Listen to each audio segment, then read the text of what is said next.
关系在地新闻，来看台大这位真有名的外科医生王惠夫，11年前帮一个出车祸的少年做正髁筋膜手术，但是患者伫手术后的第5天，家己转院，结果病情恶化，正髁来锯掉。这个少年呢，全告医生业务过失致重伤罪，一审是判医生无罪，但是二审该判4个月。王医师则不满，痛骂讲。 伫台湾做医生，实参知教都不如。今仔日最高法院判决，甲判无罪确定。王医师行出着法庭，忍不住流目屎，讲伊这12年来的折磨，无人会当体会。我原本看病就是非常谨慎的人，我本来就没有犯下任何的错误。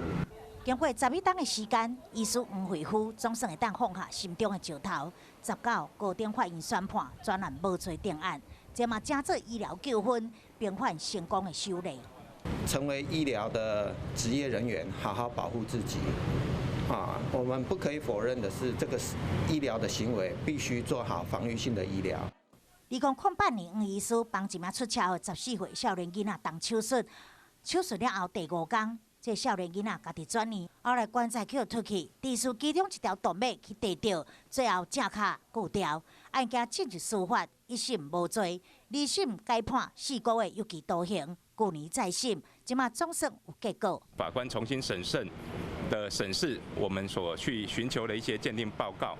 本件的疏失应该是可能发生在病人自己转院的过程之中，而不是在黄医师的医疗治疗的过程。这桩案件整局引起真大的讨论。医师拄到医疗纠纷。 应该安全自保嘞，佮有啥物配套措施，会当互医病双方袂因为司法的审判伤害彼此的医病关系？两者的权利应该如何保障，更加是重要的议题。